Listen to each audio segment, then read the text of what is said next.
Well, some new revelations tonight about the sewage discharge that turned a portion of the Niagara River below the falls black last weekend at the height of tourism season.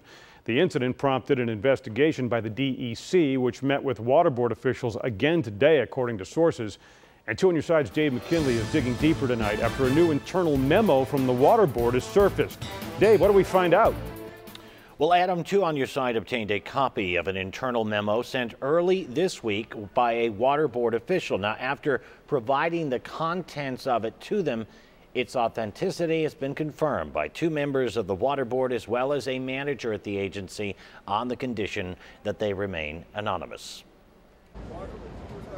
The memo reveals that on July 25th, the water board advised the New York Power Authority of plans to take down one of its 5 sediment basins here at its wastewater treatment plant to allow a contractor to get inside and begin installing a baffling system on Friday the 28th. This would cause treated sewage to be released into the lower Niagara River under the terms of the plant's operating permit. But to do that, the basin had to be drained and backwashed. That process was scheduled first for Thursday the 27th. But according to the memo, a lack of operators and trainees on duty pushed that back several times. It also says that the staff shortage continued and the changeover was again pushed back to Saturday the 29th, at which time the chief operator, after working 2 shifts as shift supervisor, returned at 6 a.m. to conduct the switchover, for there were only 2 operator trainees scheduled that shift. But even there, problems ensued. According to the memo, we could not get valving to function properly. A maintenance crew was called in to address the problem. According to a source familiar with how the process works, when the basin is drained, enough clean water is supposed to be mixed in to dilute the remaining waste and carbon filtration sediment so that it's no longer dark enough or smelly enough to be noticeable when it's eventually discharged into the river.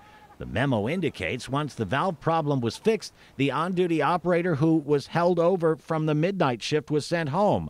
The 2 operator trainees who remained were directed to pay close attention to the process changes, with instructions given to turn off the submersible pump in sediment basin number 5 when the color of the effluent turned dark. According to the memo, the plant's chief operator checked in by phone at about 1 p.m. with no issues conveyed. Around 5 p.m., according to the memo, he was contacted again to be informed that the pump had been turned off and was reassured that the plant was running in normal operational conditions. But shortly thereafter, the memo states calls began coming into the water plant, which were then forwarded to the wastewater control room in regard to dark water in the lower river. Then came the firestorm of calls and text messages that lasted all day Sunday. Sources say the investigation is now centered on whether it was a valve malfunction or an error by a worker to leave the pump running too long that led to the incident, which turned a portion of the lower river below the falls black before thousands of visitors at the height of the tourism season. Dave McKinley, Channel 2 News.